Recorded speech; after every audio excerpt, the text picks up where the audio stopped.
कल कलकत्ता में brigade parade पे जबरदस्त रैली हुई है। उसमें अब्बास सिद्दीकी साहब भी शिरकत किए, कांग्रेस और लेफ्ट के साथ। तो इतने दिन से जो आपकी बातचीत चल रही थी अब्बास सिद्दीकी के साथ, आपको भरोसा था उन पर कि आपके साथ जाएंगे, और आज उन्होंने जो है अभी पीएमसी अपना कांग्रेस और लेफ्ट को सपोर्ट दिया है। तो आप इस पूरे माहौल में कहाँ रहते हैं सर? एमआईएम और आपका क्या स्टैंड रहेगा इसमें? एक शायर का शेर है, मैं अकेला ही चला था जानिब मंजिल, लोग आते गए कारवां बनता गया। इस पे इसका आपके सवाल का इसका जवाब इतना ही है। और दूसरा यह है कि इस पर एक मौजूद वक्त पर मैं इसका जवाब दूंगा। अच्छा, तो कल लेकिन आपकी क्या बातचीत चल रही है अब्बास सिद्दीकी के साथ? क्या हो रहा है वहाँ पे? बताऊंगा आपको, तफसील से बताऊंगा थोड़ा सही वक्त। मीडिया रिपोर्ट्स ये हैं कि अब्बास सिद्दीकी जो कांग्रेस और लेफ्ट के साथ गए, कहीं ना कहीं बीजेपी को हेल्प करने करेगा ये। देखिए, मैं किसी का तर्जुमान नहीं हूं, वो काबिल लोग हैं, वो इस सवाल का जवाब वो दे सकते हैं। सर, मतलब आपका राय क्या है? मतलब आप क्या सोच रहे थे? पहले तो आपकी बातचीत चल रही थी, अभी अब्बास सिद्दीकी साहब आपको सपोर्ट कर रहे थे पहले। नहीं, तो अब तो सब आपके सामने हर चीज है, तो ये सवाल करना ये बेमाने है। आप तो देख चुके हैं सब। तो जहां तक मुझे कुछ कहना है इस बारे में, मैं एक अप्रोप्रिएट टाइम पर उसे बताऊंगा। Sir, prime minister Narendra Modi ने आज वैक्सीन दिया है, पहला वैक्सीन। हाँ बोलिए। उस पे आपका क्या कहना है? देखिए, देश में सबको कोरोना वायरस से बचने के लिए वैक्सीन लेना जरूरी है, और चाहे वो कोविशील्ड हो या कोई वैक्सीन कोवैक्सीन हो। प्रधानमंत्री ने लिया और लेकर देश को ये बताया कि सबको वैक्सीन लेना है। मेरा मोदी सरकार से एक सवाल है कि जर्मनी की सरकार ने ये कहा है कि जो कोविशील्ड है, जिसको ऑक्सफर्ड एस्ट्राजेनेका बनाती है और जिसका इख्तियार उन्होंने यहाँ पर सीरम को दिया है, तो जर्मनी में और उनका जो पब्लिश डेटा है वैक्सीन साइट पर एस्ट्राजेनेका का, वो ये कहता है कि वो वैक्सीन 18 से 64 ईयर्स के लोगों के लिए अच्छा है। 64 के ऊपर जो लोगों के लिए उतना इफेक्टिव नहीं है। तो हम मोदी सरकार से पूछना चाहते हैं, क्या ये बात सच है कि एस्ट्राजेनेका का जो कोविशील्ड वैक्सीन है, जर्मन सरकार ये कह रही है कि 18 और 64 ईयर्स के लिए अच्छा है, उसके ऊपर के लोगों के लिए इफेक्टिव नहीं है। और आज इत्तेफाक भी यह है कि वजीर आजम ने कोवैक्सीन लिया है। मैं इस बात को मानता हूं कि सबको, देश में सबको लेना पड़ेगा, ये वैक्सीन लेना पड़ेगा, मगर सरकार से हम ये इस बात का मुतालबा करते हैं कि ज़रा इसका ये जो कन्फ्यूजन है, इस पर थोड़ा उसको, इस कन्फ्यूजन को दूर कर दें। अब वैक्सीन तो लेना है, और मैं उम्मीद करता हूं कि हर गरीब आवाम तक ये वैक्सीन सरकार उनको पहुंचाएगी। और क्योंकि आज भी लोगों की मौत हो रही है, जनता परेशान है, ख़ास तौर से भारत के 3-4 स्टेट्स में फिर से थोड़ा केसेस बढ़े हैं। इस पर मुझे इतना ही कहना।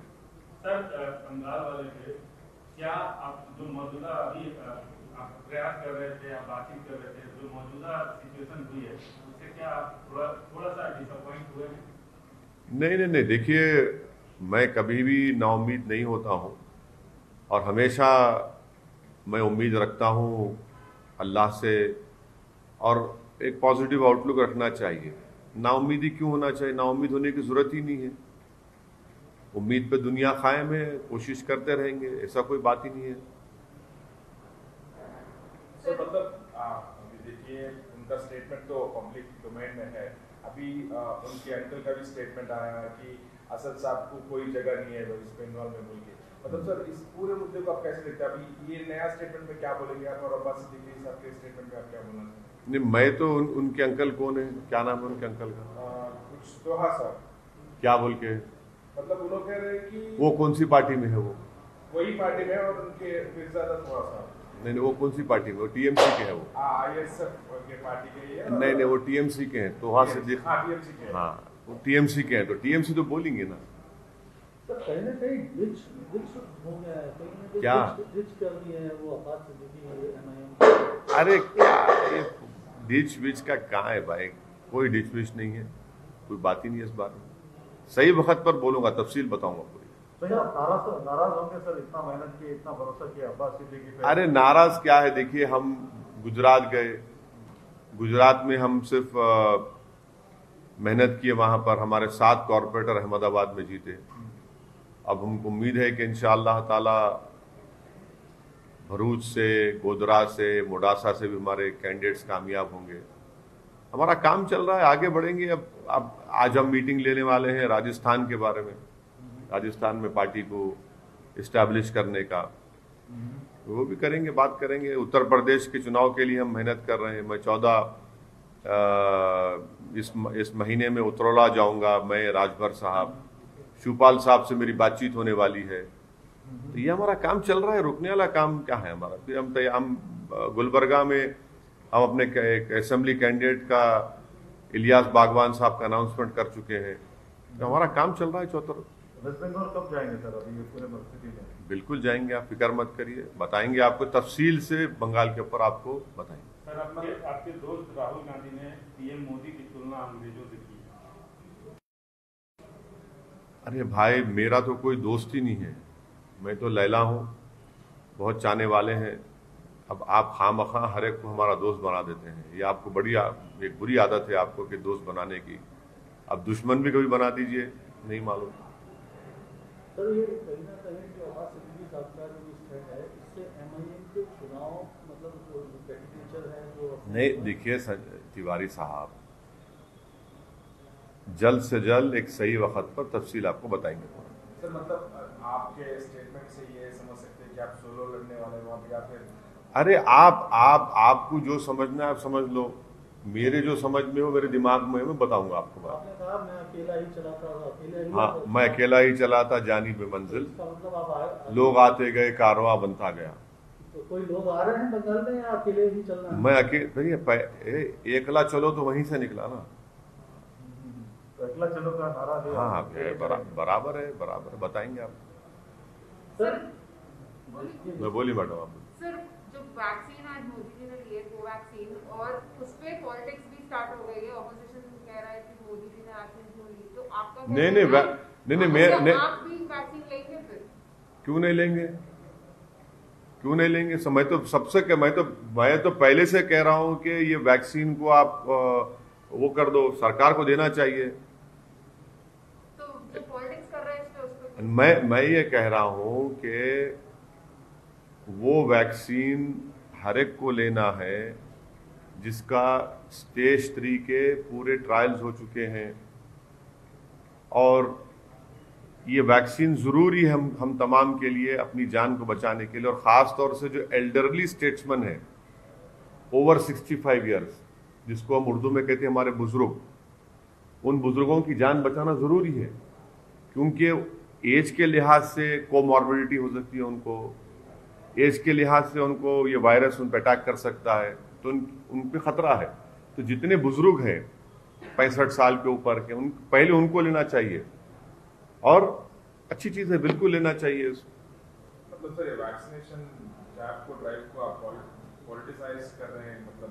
मैं क्या कर रहा हूँ पॉलिटिसाइज? मैं तो बोल रहा हूँ ना, बुजुर्ग से ताल्लुक आपका प्रधानमंत्री। नहीं भाई, उर्दू में जो ज़ईफ लोग होते हैं उनको बुजुर्ग कहते हैं, तो बुजुर्ग लोगों को लेना जरूरी है, बहुत जरूरी है। बुजुर्गों को इम्यूनिटी लेवल कम होता है ना उनका, बल्कि पूरे देश की 137 करोड़ जनता को, जिसमें अगर 18 साल से कम उम्र वालों निकाल देंगे तो उन सबको दिलाना पड़ेगा। बहुत अच्छी चीज है, मैं तो एनकरेज करूंगा लेने के लिए। मतलब उसी टाइम पे आप सवाल भी उठा रहे हैं? हाँ, मैं आपको सवाल ये, मैं सरकार से सवाल उठा रहा हूं कि इंग्लिश मीडिया के टाइम्स ऑफ इंडिया की रिपोर्ट है, आप ही का सिस्टर ऑर्गेनाइजेशन है, जिसके लिए आप काम करते हैं, जिससे आपको तनख्वाह मिलती है। उन्होंने अखबार में एक बॉक्स आइटम बनाकर न्यूज डाली है। अब मैं तो एक्सपर्ट नहीं हूं, उसमें अंग्रेजी पढ़ के सुना दूं आपको क्या लिखा उसमें, सुन लीजिए। German states want unused extra vax for younger people. उसमें लिखा हुआ है कि several German states called on Sunday for unused AstraZeneca corona virus vaccine to be given to younger people as worries about side effects and efficacy as well as recommendation it be used only for under 65 have meant low take-up of available doses. The German Health Ministry said this week it had administered only 15% of the AstraZeneca shots it has available. Elderly people are first in line to be vaccinated, but Germany has recommended that the AstraZeneca vaccine be given only to people aged 18 to 64. ये आप लोग क्या कर रहे हैं? अब आप मेरे को क्यों इल्जाम लगा रहे हैं? आप भी प्रोटेस्ट करें इस न्यूज को डाल के। मैं सिर्फ ये पूछना चाह रहा हूं कि प्रधानमंत्री भी आज भारत बायोटेक का कोवैक्सीन लिए हैं, तो सरकार को थोड़ा क्लैरिफाई कर दीजिए। वैक्सीन तो सबको लेना है, जान बचाने का, इसमें कोई, मैं तो सबको बोलूंगा कि प्लीज वैक्सीन लीजिए, और खास तौर से जो 65 साल के ऊपर के जो हमारे बुजुर्ग हैं उन सबको लेना पहले है, सबको जाके लेने का। और उसके बाद जो है मैं तो प्रधानमंत्री से अपील करूंगा कि प्रधानमंत्री से मेरी गुजारिश है कि जितने मीडिया के लोग, खास तौर से जो कैमरामैन हैं, जो फील्ड के रिपोर्टर्स हैं, मेरी प्रधानमंत्री से गुजारिश है कि एक स्पेशल ड्राइव कराकर पहले इन लोगों को दिलाइए आप, क्योंकि जितने कैमरामैन हैं, जितने जर्नलिस्ट हैं, वो कम उम्र के हैं। कोई 40 साल का है, कोई 35 साल का है, कोई 50 साल का है। तो प्रधानमंत्री का आईएनबी मिनिस्टर प्रकाश जावड़ेकर साहब को चाहिए कि वो दिल्ली में वो खुद भी लें और तमाम मीडिया के लोगों को बुला के सबको वैक्सीन लगाएं। सर, जैसे अब लेफ्ट कांग्रेस के साथ अब्बास सिद्दीकी चले गए, क्या ममता के साथ कोई संभावना अभी भी ऐसी गुंजाइश आप समझते हैं कि बन सकती है, या इस दिशा में भी कोई काम करने के लिए चल रहा है या फिर चल सकता है? ऐसा लगता है तिवारी साहब आप टीएमसी के लोगों से टच में हैं। चलिए sir, okay, thank you. Tamil Nadu में अमित शाह कल गए थे, पौंडीचेरी भी गए थे, तो क्या एआईएमआईएम किस तरह से वहाँ पे? तमिलनाडु में हम बराबर इलेक्शन लड़ेंगे। 5 साल पहले भी हम इलेक्शन लड़े थे, और वानियमबाड़ी से और एक 2-3 जगह से हम मुकाबला किए थे। वानियमबाड़ी में तमिलनाडु में हमारा यूनिट काम कर रहा है। इंशाल्लाह डेफिनेटली तमिलनाडु में हम इलेक्शन लड़ेंगे, हमारे लोग वहां पर काम भी कर रहे हैं, इलेक्शन लड़ेंगे तमिलनाडु में। आप भी जाएंगे काम? हाँ, क्यों नहीं जाएंगे, अरे बराबर जाएंगे। बंगाल में कितनी सीटों पर चुनाव है? बोलिए, आपको बताओ ना तिवारी साहब, में आपसे कंसल्ट कर लेंगे, क्योंकि आप ऑफर लाए हैं टीएमसी से, बात कर लेंगे। आपकी स्ट्रैटेजी क्या रहेगी बंगाल में? हाँ, कल का तो पार्टी फॉर्मेशन डे है, और इंशाल्लाह आप लोग तशरीफ लाइए। और हमारी पार्टी अपना एक सियासी सफ़र, जिसका आगाज़ 1957 में मरहूम फ़ख्र मिल्लत अलैहिर्रहमा और उनके साथियों ने किया था, आज अल्हम्दुलिल्लाह मजलिस एक ताकतवर मौक़िफ़ रखती है। और जो हमारे बुज़ुर्गों ने जो कुर्बानियाँ दी, जो खून पसीना बहाया, जेल की सोहबतें और मसाइब और मुश्किलात का सामना किया, आज उन्हीं की कुर्बानी और मेहनत की वजह से आज मजलिस इस मुकाम को पहुँची है। तो यकीनन हम उन तमाम हमारे मरहूम क़ायदीन को, हमारे जो जिम्मेदारान जो आज इस दुनिया में नहीं, उन सबको खराज अक़ीदत पेश करेंगे, उनको याद करेंगे, ताकि उन तमाम लोगों की मेहनत, कुर्बानी और उनके जो उम्मीदें थी, हम उसको पूरा कर सकें।